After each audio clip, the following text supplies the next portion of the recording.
Okey. Kita masuk tema yang kedua, STPM, penggal yang ketiga.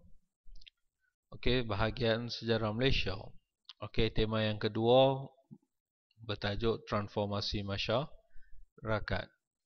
Okey, dalam tema ni kita sedang melihat perubahan-perubahan yang berlaku kepada kehidupan masyarakat pribumi. Okey, dengan skop kajian merujuk kepada penduduk di Tanah Melayu, Sabah dan Sarawak. Okey, perubahan yang berlaku ini selepas bermulanya campur tangan Inggeris.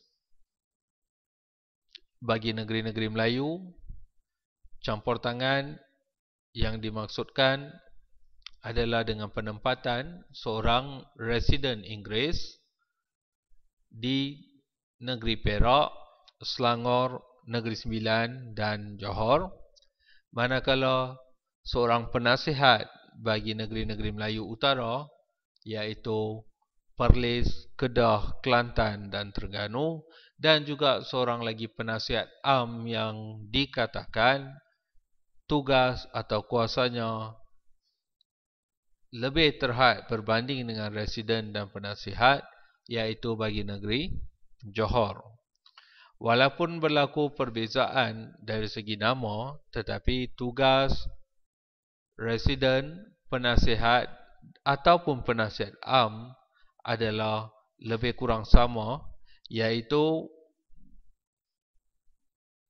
menasihati Sultan dalam segala perkara yang melibatkan politik, pentadbiran dan ekonomi serta perundangan, kecuali perkara-perkara yang melibatkan soal-soal yang berkaitan dengan adat istiadat Melayu dan agama Islam sahaja. Residen atau penasihat ini tidak boleh campur tangan. Jadi, dalam konteks yang sebaliknya juga bermaksud apabila Sultan bagi negeri-negeri Melayu ini bersetuju untuk menerima seorang penasihat Inggeris, juga telah bersetuju untuk bertindak atas nasihat residen atau penasihat tersebut. Jadi selepas ni ataupun selepas negeri-negeri ini menerima seorang penasihat, residen akan memulakan beberapa perubahan.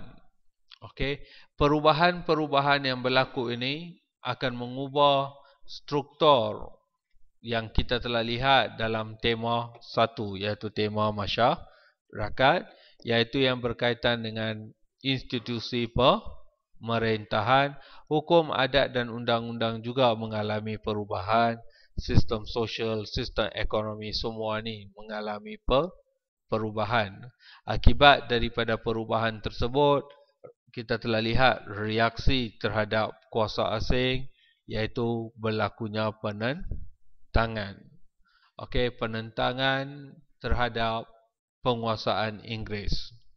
Okey, penentangan ini berlaku di negeri Perak, di negeri Sembilan dan di negeri Pahang, Kelantan, Terengganu, Sabah dan Sarawak. Okey, hari ini kita nak lihat apakah perubahan yang telah dilakukan oleh Inggeris ini, iaitu pengubahsuaian dalam pentadbiran, ekonomi dan pendidikan. Okey, pengubahsuaian maksudnya kamu sudah mengubah sesuatu dari keadaan asal. Skop kajian atau perbincangan kita adalah bermula daripada abad ke-19 hingga abad ke-20, iaitu dari tahun 1800 hingga tahun 1900 ataupun pada abad ke-19 hingga abad ke-20. Jadi kelas hari ini kita akan lihat pengubahsuaian dalam sistem pendidikan di negeri-negeri Melayu. 2.3C.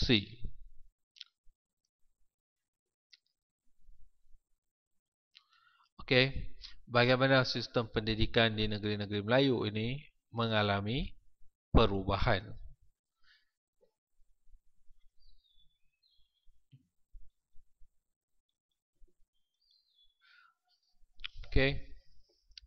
Kita sambung kita melihat perkembangan sistem pendidikan di Tanah Melayu hingga tahun 1951. Maksudnya skop ni akan membincangkan secara umum, bukan secara detail Kita lihat secara umum struktur sistem pendidikan yang wujud di Tanah Melayu dan perkembangannya. Sehingga tahun 1941 sistem pendidikan kita berlainan. Mulai tahun 1945 sistem pendidikan kita akan mengalami perubahan. Di antara tahun 41 hingga tahun 45 pula sistem pendidikan kita juga agak berlainan. Jadi apa yang berlaku di sini? Kenapa wujud tahun 3 tahun yang berbeza, iaitu sehingga tahun 1941, maksudnya sehingga Perang Dunia Kedua. 41 hingga 45 adalah tahun pendudukan Jepun atau zaman pendudukan Jepun.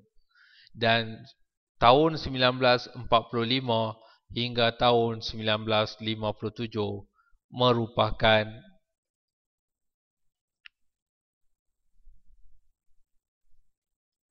dari selepas Perang Dunia Kedua hinggalah kita mencapai kemerdekaan. Jadi bila kamu menjawab soalan ini, kamu kena pastikan skop masa. Sehingga tahun mana. Kalau skop masa dia kata bincangkan perkembangan pendidikan di negeri-negeri Melayu selepas tahun 1945, automatik kehendak soalan atau kehendak pemeriksa adalah selepas Perang Dunia Kedua. Kalau soalan itu menanyakan bincangkan sistem pendidikan di Tanah Melayu sehingga tahun 1941, maksudnya pemeriksa mahukan kamu memberi penjelasan berkaitan dengan sistem pendidikan yang wujud di Tanah Melayu sebelum Perang Dunia Kedua. Dari 41 hingga 45 maksudnya sistem pendidikan yang wujud pada zaman pendudukan Jepun.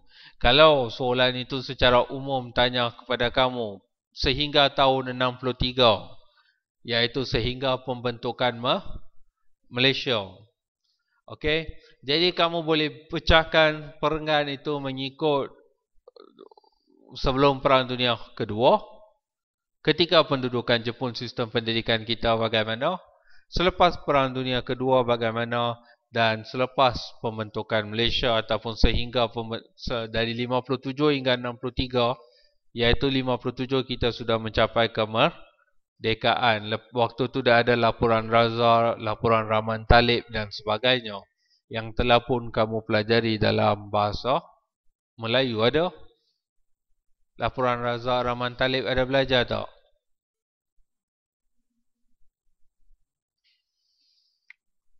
Yang tak tahu sukatan baru ada atau tidak, tapi sukatan lama memang kamu akan belajar.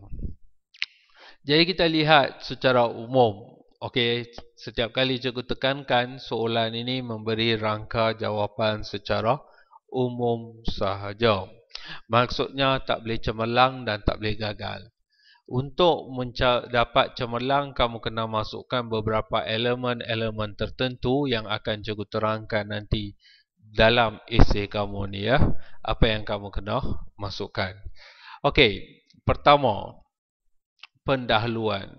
Kita lihat sedikit pendahuluan berkaitan dengan perkembangan sistem pelajaran atau pendidikan di tanah Melayu. Sejarah perkembangan sistem pelajaran di tanah Melayu dapat ditinjau dalam dua perspektif. Pertama, dikaji sebagai hasil dari perubahan sosioekonomi dan politik negara. Maksud di sini, apa yang pemeriksa bagi tahu, bagaimana perkembangan dalam kegiatan ekonomi dan politik dalam tanah Melayu mempengaruhi perubahan dalam sistem pendidikan.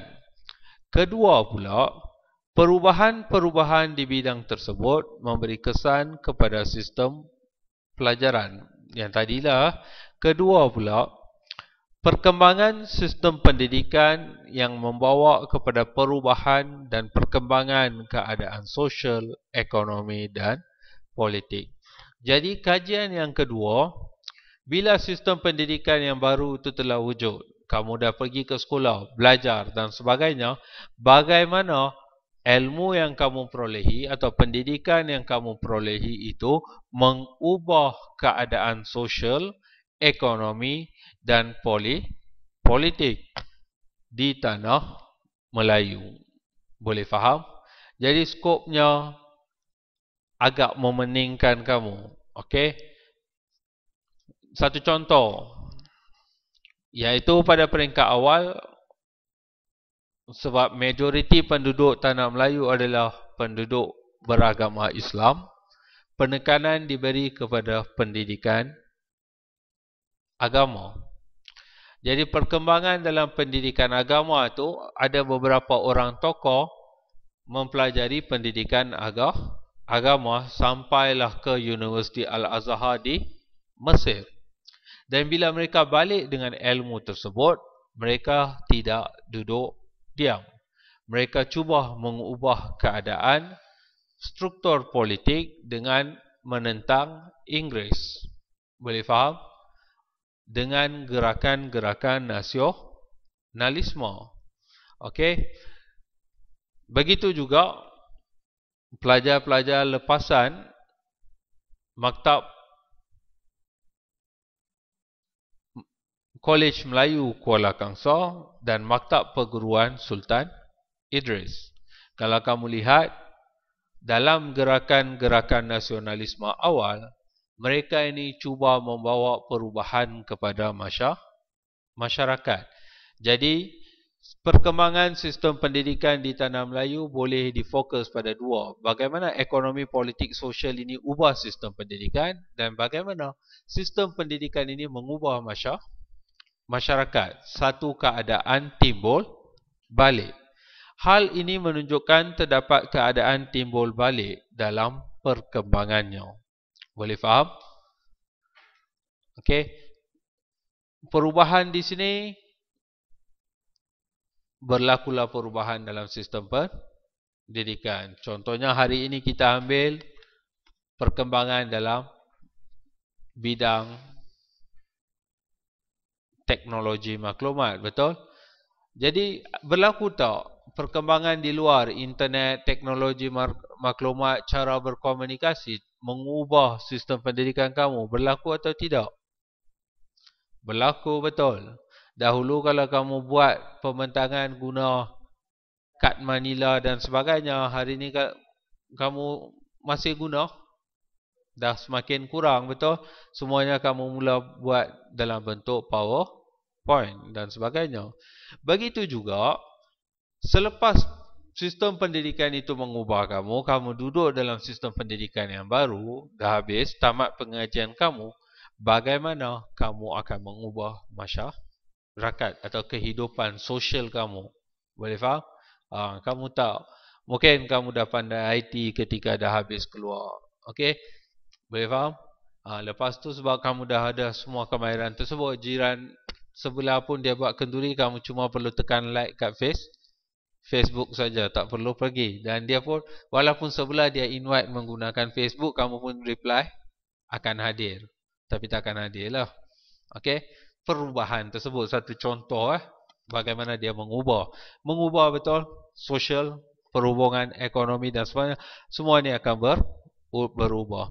Jadi kita lihat faktor utama yang mempengaruhi sistem pendidikan ketika ini ialah yang pertama, pemerintahan penjajahan Inggeris di negeri-negeri Melayu. Satu.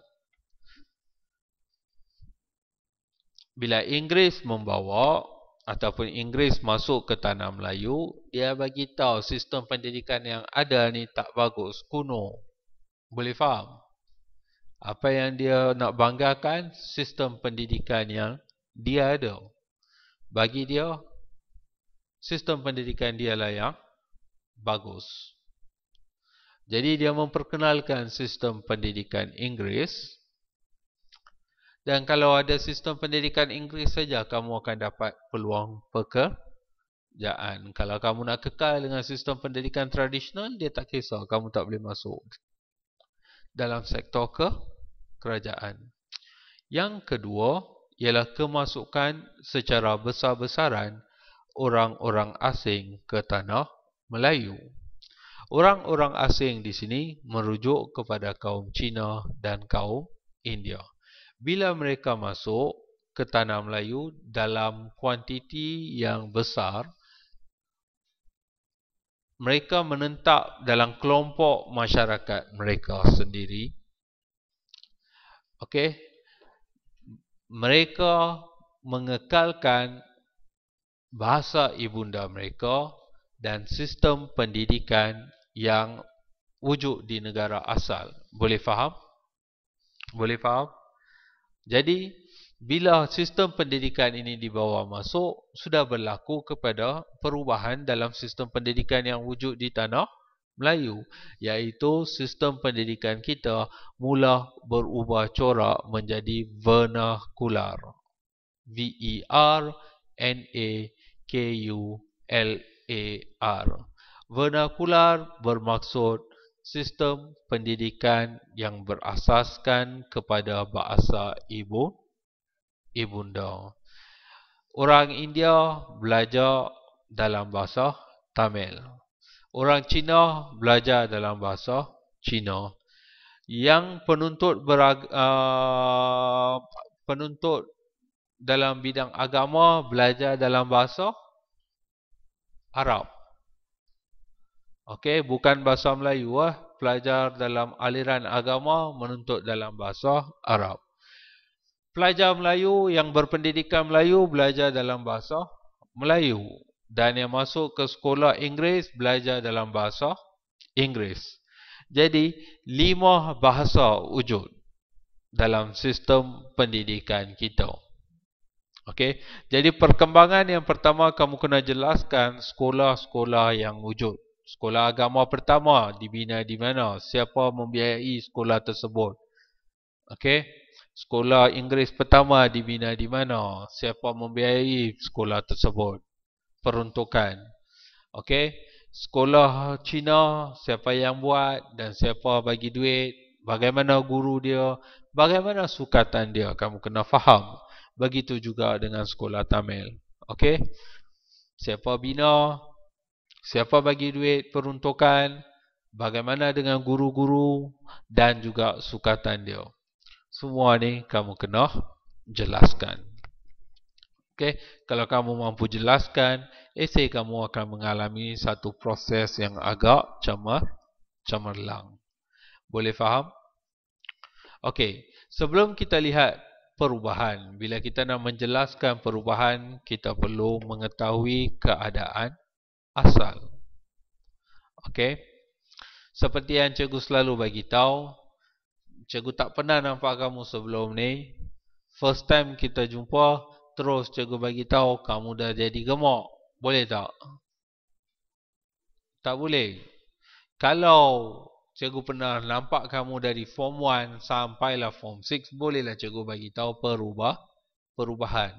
Begitu juga bila kamu nak menjelaskan suatu perubahan, kamu kena pergi dalam proses awal sampailah peringkat-peringkat yang berlakunya perubahan tersebut. Okey.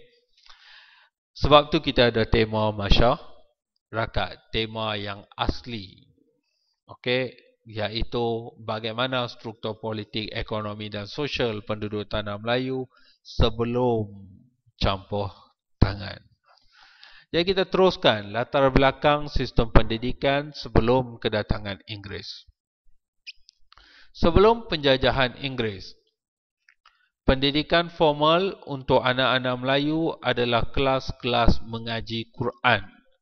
Okey, kelas-kelas mengaji Quran sahaja merupakan pendidikan formal. Maksudnya mereka pergi ke rumah siapa? Tok Guru untuk belajar.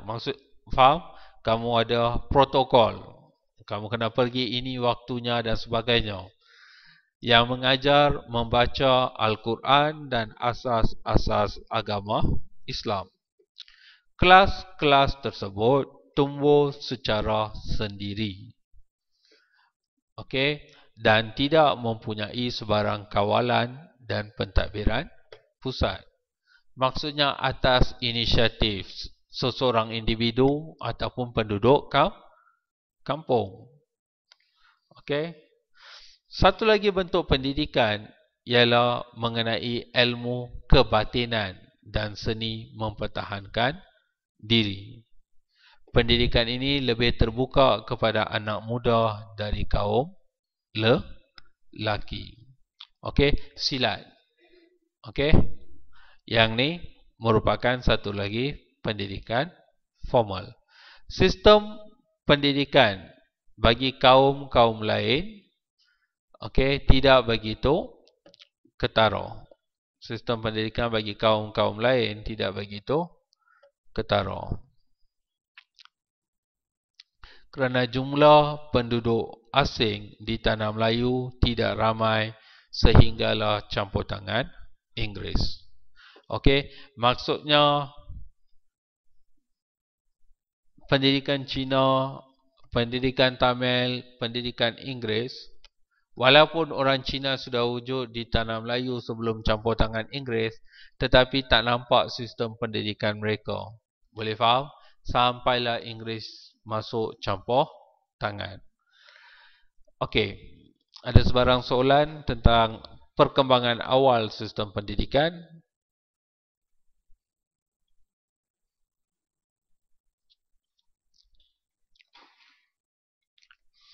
Okey, kalau tiada kita teruskan. Okey, kita teruskan.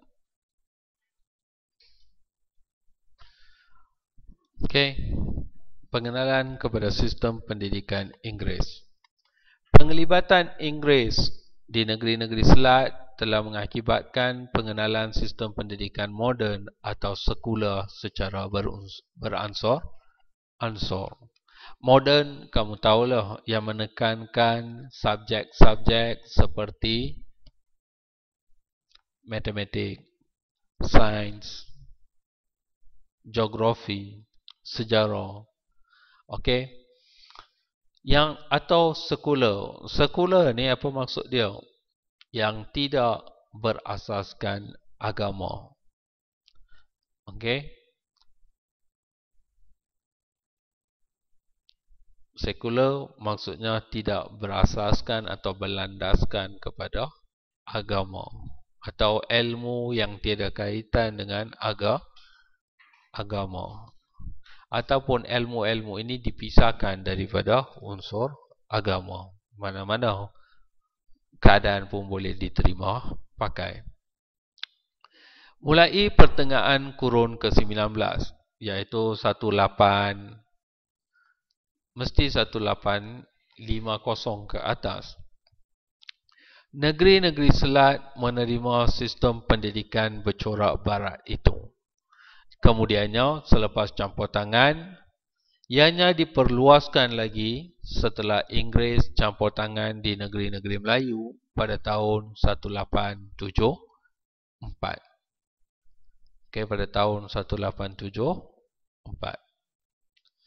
Sikap pemerintahan Inggeris atau sikap pemerintah Inggeris dalam pertumbuhan sistem pendidikan pada mula-mulanya adalah dengan membiarkan penyelesaian masalah pendidikan tanpa merumitkan perjalanan pentadbiran Inggeris. Apa maksudnya? Apa maksudnya di sini?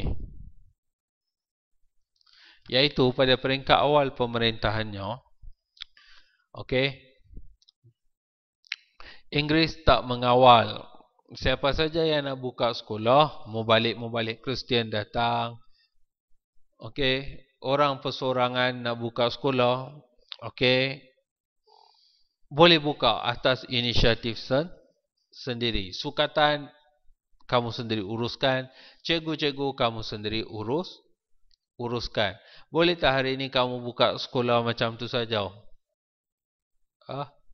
Tak boleh. Okey, kamu perlu mendapat kelulusan, perlu dapat permit ini dan sebagainya daripada Kementerian Pelajaran dan sebagainya. Okey. Oleh yang demikian, wujud sistem persekolahan yang terpisah-pisah. Maksudnya, dia memang tak ada satu persamaan ataupun hubung kait. Sekolah Cina, bahasa lain, sukatan lain, semuanya lain. Sekolah Inggeris, bahasa lain, sukatan lain, segala-galanya lain. Begitu juga sekolah Tamil, sekolah agama dan sekolah Melayu. Okey, boleh faham? Jadi dia wujud secara asing. Okey, hari ini macam mana?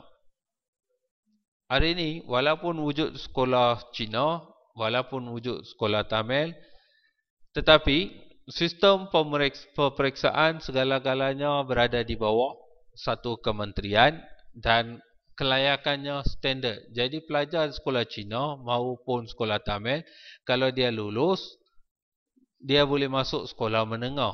Boleh faham? Dia tak hang macam tu.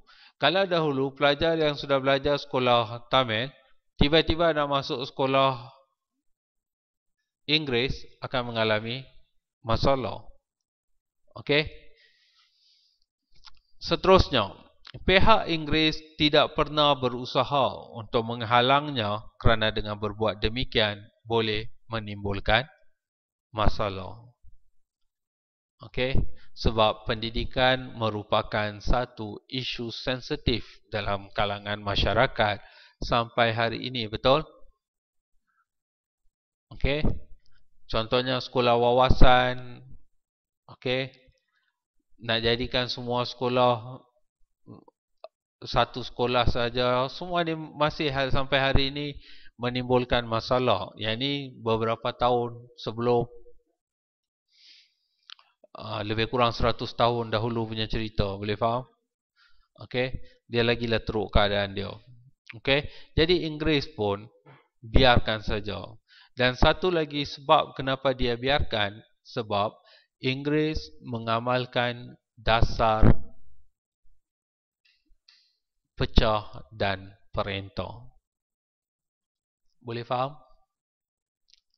Break and rule. Divide and rule, bukan break and rule. Divide and rule. Pecah dan perintah. Okey. Maksudnya, orang Cina dalam kelompok pendidikan mereka, orang Melayu dengan kelompok, orang India dengan kelompoknya. Jadi dia menghalang satu proses untuk mereka bergaul, mengenali dan boleh menghalang perpaduan. Ini memudahkan Inggeris untuk terus kekal berkuasa di tanah Melayu.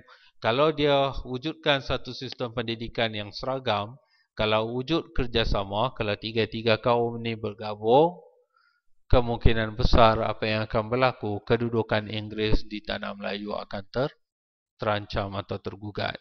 Okey, yang ini satu lagi. Jadi dia tak mahu timbul masalah, biarlah macam mana pun sistem pendidikan yang wujud itu. Okey. Sistem persekolahan dikatakan terpisah-pisah kerana wujud 5 jenis persekolahan. Bukan 4 ya, 5. Iaitu sekolah agama dengan bahasa Arab sebagai bahasa pengantar. Sekolah Melayu dengan bahasa Melayu sebagai bahasa pengantar. Sekolah Cina dengan bahasa Cina atau Mandarin sebagai bahasa pengantar. Sekolah Tamil dan sekolah Inggeris. Jadi 5 bentuk sekolah. Sebab itu kita panggil sistem persekolahan waktu ini bersifat vernakular. Sekolah Melayu adalah untuk anak-anak orang Melayu. Begitu juga sekolah Cina untuk anak orang Cina dan sekolah Tamil untuk anak orang India. Dan sekolah Inggeris terbuka untuk sesiapa sahaja. Tetapi sambutan bagi sekolah Inggeris agak dingin di kalangan masyarakat Melayu. Sebab apa? Sebab kebanyakan sekolah-sekolah ini dibiayai atau dikendalikan oleh mubalik-mubalik Kristian. Jadi ibu bapa, ibu bapa mereka risau anak-anak ini akan dikristiankan. Boleh faham kalau kamu pergi ke sekolah-sekolah lama yang biasanya ada sen, konvent dan sebagainya, kamu boleh nampak gereja, betul? Gereja di dalam kawasan sekolah. Okey. Bagi orang Cina dan orang India juga kurang mendapat sambutan sebab sekolah Inggeris ni bertumpu di bandar-bandar utama sahaja. Dan yuran pun agak tinggi, mahal. Jadi tak mampu nak hantar. Boleh faham? Kecuali yang berada sedikit, mereka menghantar anak-anak mereka ke sekolah Inggeris. Okey. Kelima-lima aliran pendidikan itu tidak mempunyai kaitan di antara satu sama lain. Masing-masing mempunyai kurikulum dan corak pentadbiran sendiri. Okey, kurikulum maksudnya sukatan dan diuruskan sendiri oleh masyarakat mereka. Okey, boleh faham para pelajar? Boleh ikut? Okey, yang ni adalah sedikit berkaitan dengan pengenalan sistem pendidikan, bukan pendidikan Inggeris, pengenalan sistem pendidikan selepas campur tangan Inggeris. Kamu tukar sistem pendidikan selepas campur tangan Inggeris. Okey.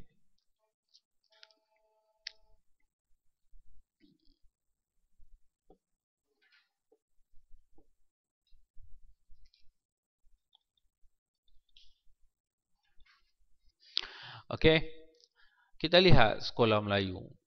Sekolah-sekolah Melayu sekular. Apa maksud sekolah-sekolah Melayu sekular? Maksudnya pendidikan atau sukatan dia mula menekankan matematik. Okey. Lagi apa dia? Pengajian bahasa Melayu. Lagi? Sains, geografi. Okey. Tapi dalam bahasa Melayu. Okey. Mula ditubuhkan di Melaka dan Pulau Pinang pada tahun 1862. Melaka dan Pulau Pinang merupakan negeri-negeri selat. Okey. Oleh kerana kurikulum sekolah-sekolah ini terpisah dari pelajaran agama, okey. Sebab tu kalau sebut sekular dia memang agama diketepikan. Sambutan ibu bapa Melayu terhadapnya mula-mulanya adalah dingin. Okey. Dan apatah lagi untuk menghantar anak-anak perempuan ke sekolah. Okey. Dahulu isu pendidikan untuk wanita merupakan satu isu yang besar, satu cabaran yang besar sebab tanggapan atau mentaliti ibu bapa ketika itu bahawa anak perempuan tak perlulah bersekolah. pandai memasak dan membersihkan rumah dah cukup. Kamu setuju? Syafiqah setuju? Ain setuju kan? Okay. Jadi itu tanggapan waktu dahulu dan hari ini kalau kita lihat perkembangannya di semua IPTA pelajar perempuan sudah melebihi pelajar lelaki. Okey. Mulai awal kurun ke-20, sikap ibu bapa Melayu terhadap persekolahan berubah, iaitu tahun 1900 ke atas. Banyak sekolah-sekolah Melayu didirikan, khususnya di negeri-negeri Melayu bersekutu. Kenapa di negeri-negeri Melayu bersekutu? Sebab negeri-negeri Melayu bersekutu inilah yang menerima pengaruh Inggeris lebih awal. Okey. Guru-guru, okey,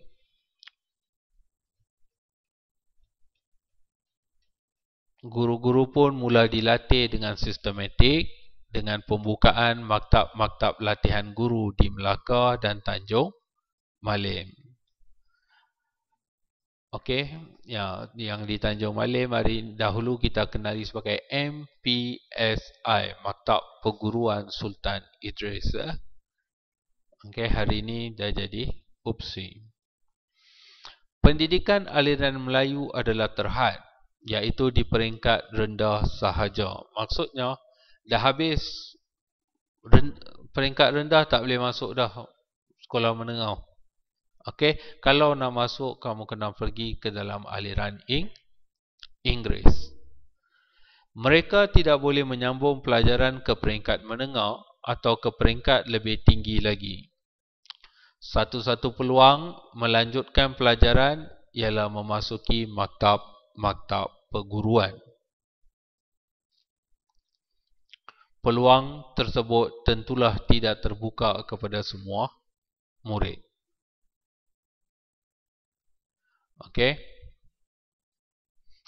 Dahulu lagi senang. Tamat sekolah rendah boleh jadi cikgu dah. Tapi kamu janganlah fikir yang masuk sekolah rendah tu umur 6 tahun, 7 tahun waktu tu. Dah besar-besar juga. Kedudukan itu bukan disengajakan, tetapi sememangnya menjadi dasar atau matlamat Inggeris. Dasar pemerintah Inggeris terhadap pendidikan Melayu adalah sekadar untuk melatih mereka menjadi petani-petani dan nelayan-nelayan yang lebih cekap sedikit daripada ibu bapa mereka. Itu saja. Boleh faham? Bukan untuk menjadikan mereka berpelajaran lengkap. Jadi cara Inggeris membunuh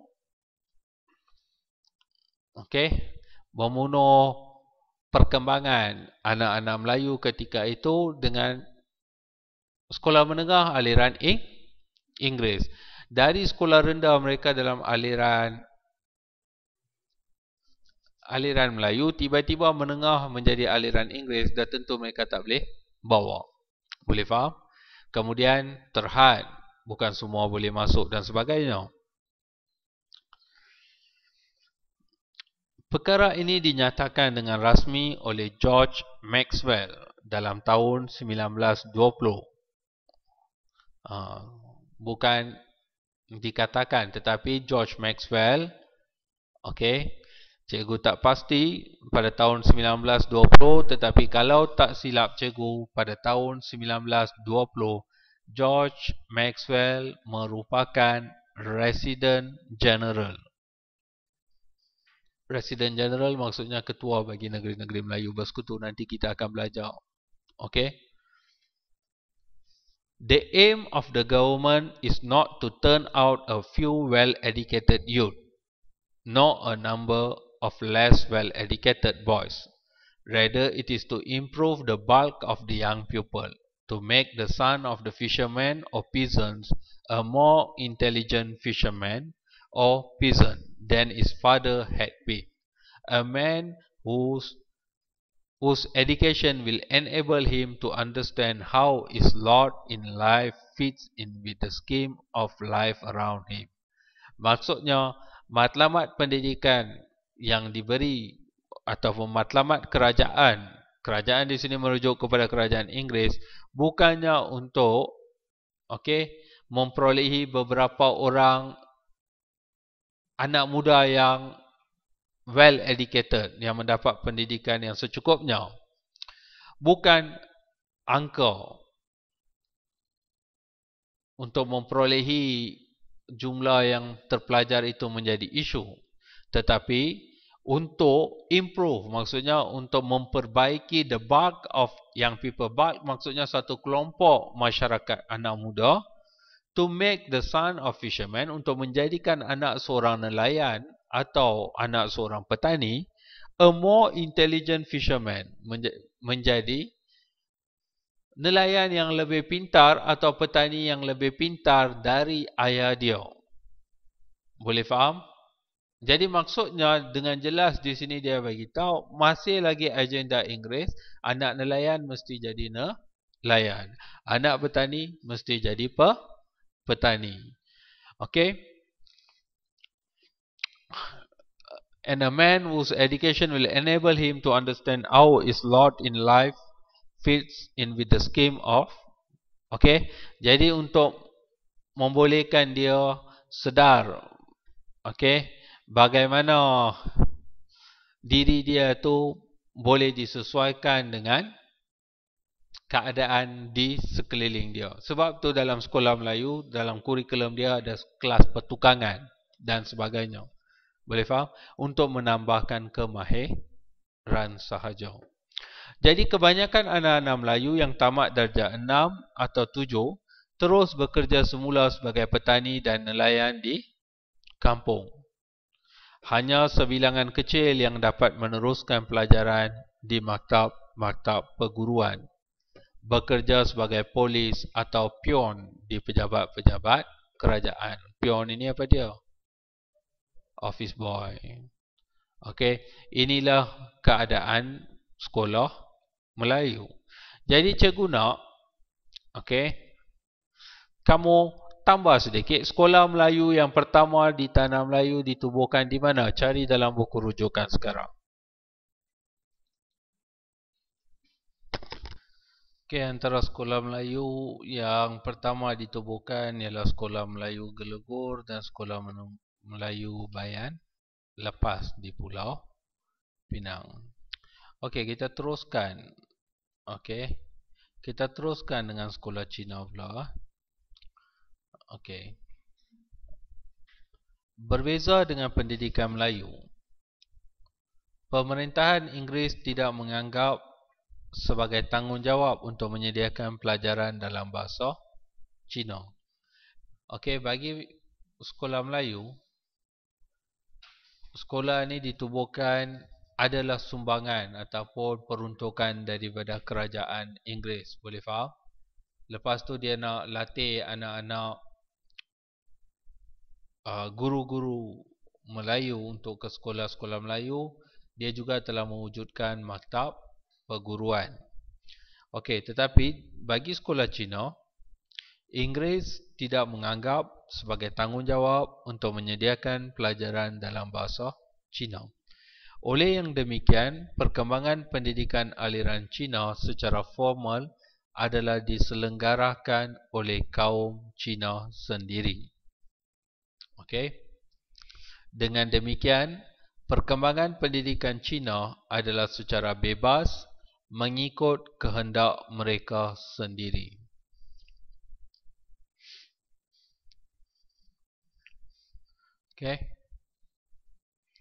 Pendidikan Cina yang dikembangkan sebelum 1900 adalah berasaskan pendidikan Cina yang terdapat di negara Cina. Maksudnya sukatan-sukatan pelajaran dibawa terus dari negara asal mereka. Boleh faham? Pelajaran klasik.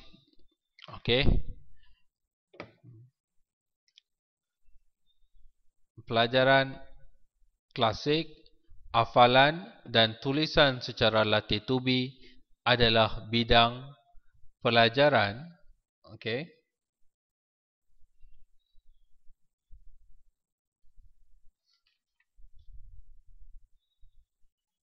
dan kaedah yang diutamakan. Okey. Jadi dalam sistem pendidikan Cina, 3 perkara ditekankan, iaitu pendidikan klasik, hafalan dan tulisan secara latih tubi.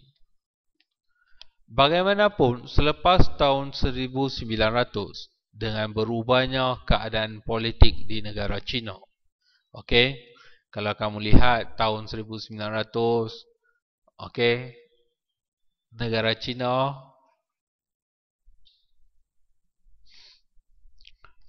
ataupun dinasti Manchu ni sudah mengalami kemerosotan yang teruk.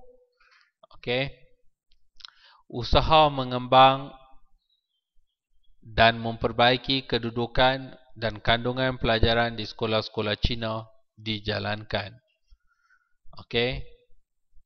Pemimpin-pemimpin anarkis Cina seperti Kang Youwei, bukan Kang, K-A-N-G, datang ke Tanah Melayu untuk menolong menubuhkan sekolah-sekolah pengantar Cina dalam tahun-tahun 1900 hingga tahun 1911. Okey, sebabnya apabila dinasti Manchu mengalami kemerosotan, kekalahan demi kekalahan, okey, wujud beberapa orang tokoh yang cuba membawa perubahan dalam negara Cina. Mereka berpendapat perlu atau masyarakat Cina perlu mempelajari ilmu-ilmu barat barulah boleh menandingi mereka.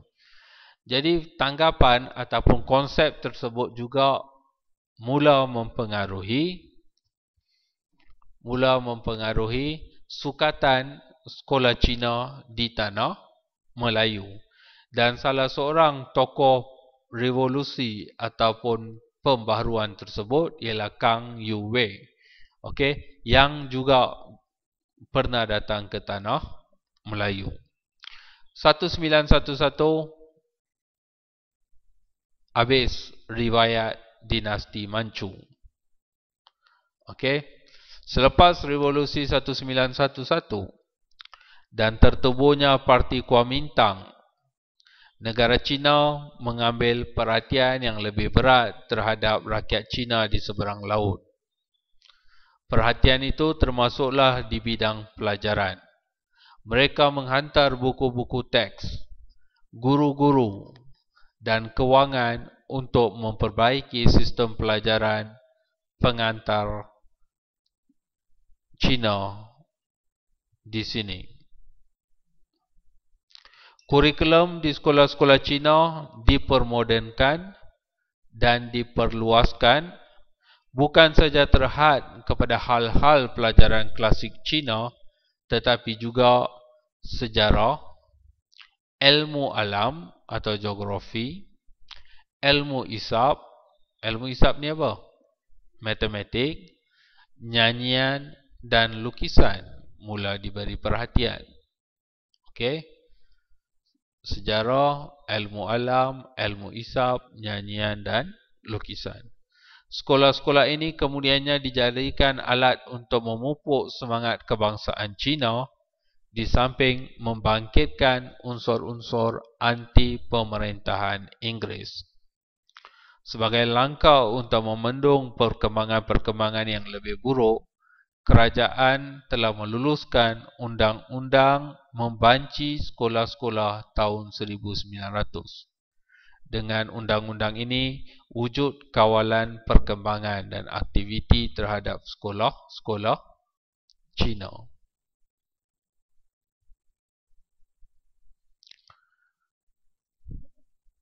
Okey.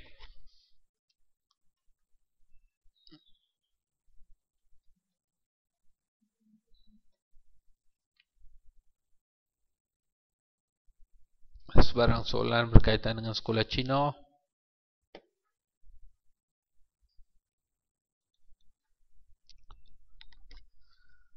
Okey, bagi sekolah Cina, apa yang kamu perlu bagi tahu perkembangan pertama dia? Okey, kamu kena pecahkan sebelum revolusi 1911 ataupun sebelum kejatuhan dinasti Manchu dan selepas kejatuhan dinasti Manchu.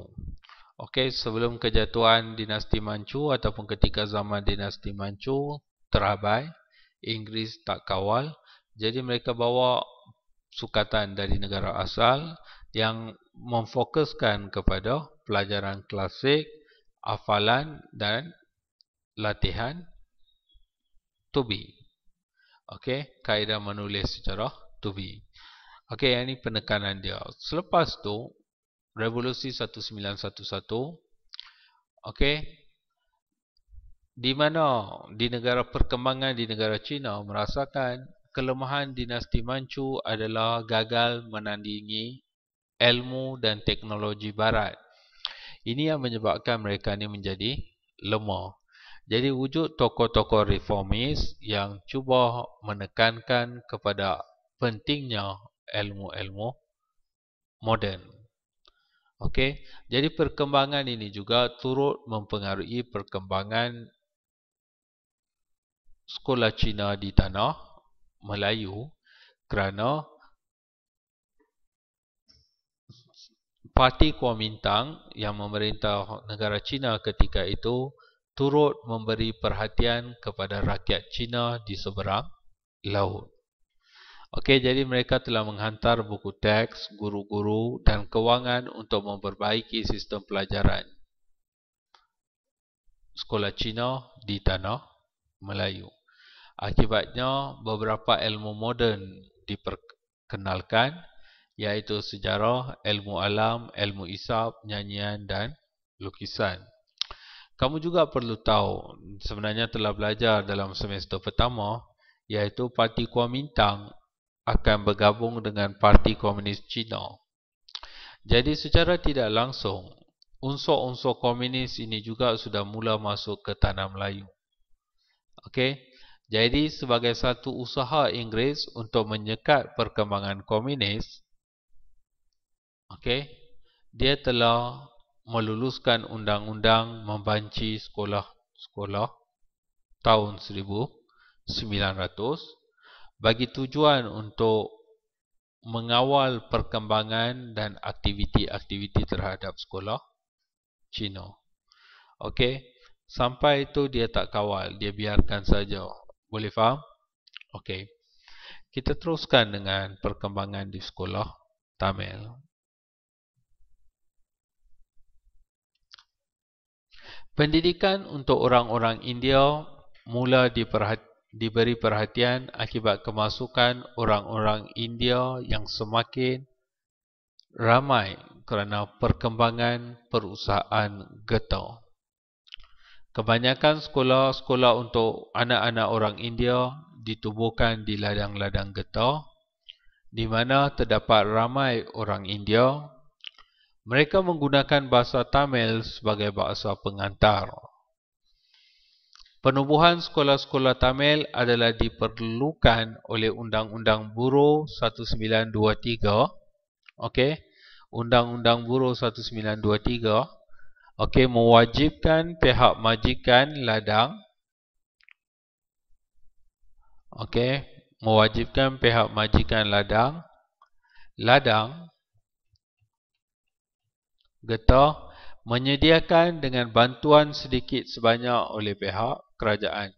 Maksudnya Undang-Undang Buruh 1923 memang meminta majikan membina sekolah untuk anak-anak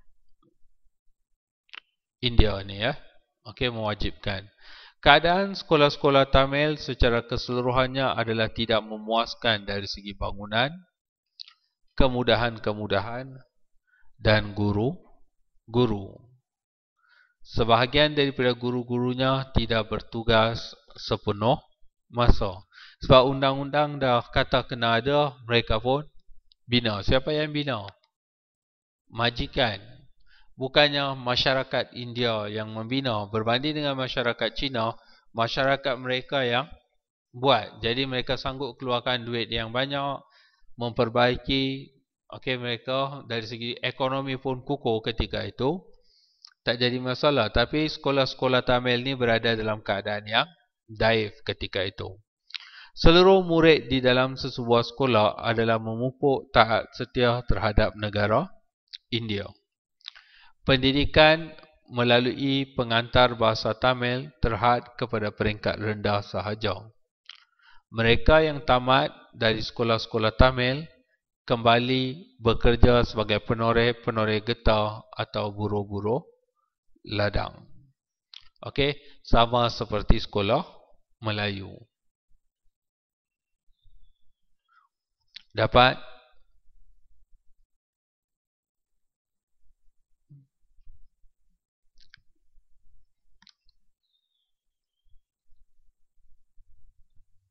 Okey, kita teruskan ke sekolah Inggeris.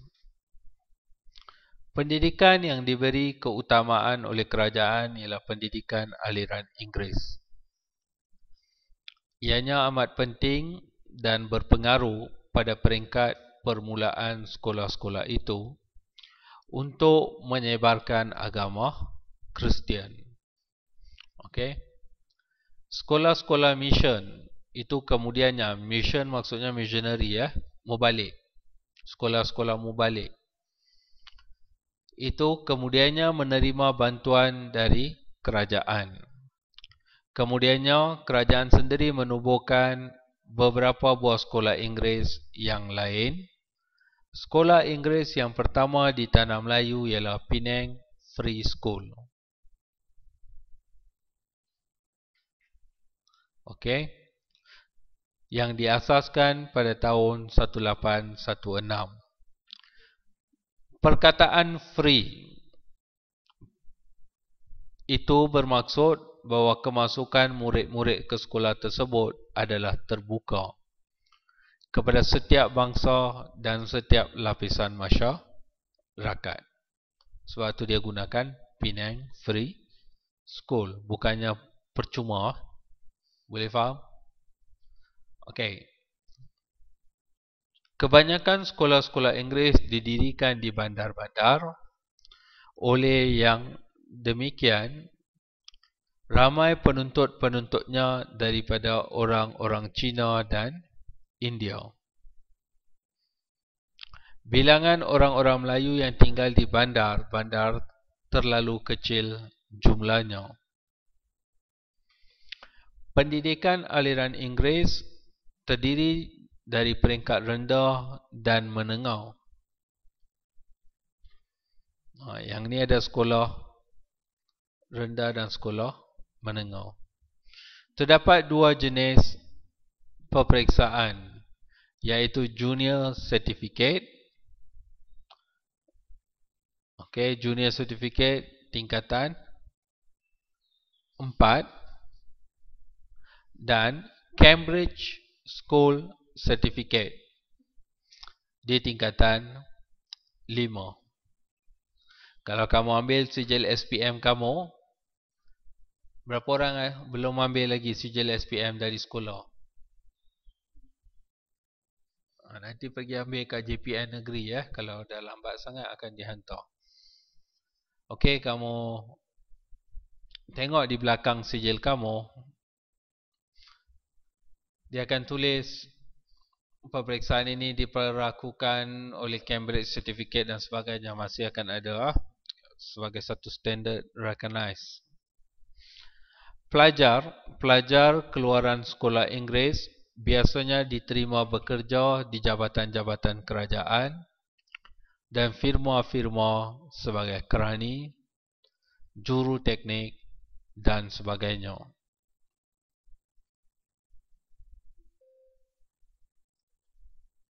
Okey. Dapat? Mereka yang mendapat keputusan yang cemerlang berpeluang melanjutkan pelajaran ke peringkat pengajian yang lebih tinggi. Kalau belajar di sekolah Inggeris, boleh sambung sampai ke London pun tak jadi masalah. Seperti di Raffles College, College Raffles, atau King Edward 7. College of Medicine di Singapura. Sebilangan mereka dihantar ke seberang laut, khususnya England. Sekolah-sekolah Inggeris berorientasikan barat, mengikut model sekolah grammar di England. Buku-buku teks dan guru-guru diambil dari Britain atau dari tanah jajahan seperti India. Kurikulum boleh dikatakan benar-benar memberi tumpuan kepada barat, terutamanya negara Britain. Oleh kerana pendidikan Inggeris membuka peluang kepada pekerjaan dan pendapatan yang tinggi, ianya merupakan saluran mobiliti sosial yang utama. Apa maksud mobiliti sosial? Kalau kamu nak bergerak dari anak petani menjadi seorang jurutera ataupun pekerjaan yang lain, satu-satunya peluang yang wujud ketika itu menerusi pendidikan Inggeris. Kalau kamu belajar dalam sekolah Melayu, balik kepada pekerjaan asal ibu bapa kamu. Begitu juga kalau belajar di sekolah Tamil.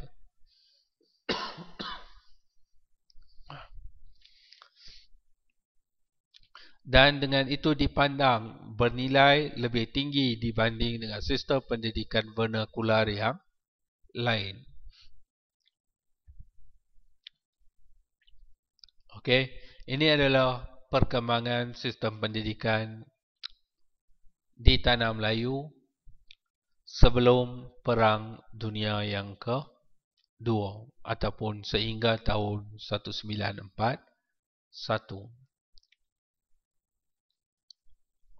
Selepas ni kita akan lihat sistem pendidikan selepas Perang Dunia yang ke-2.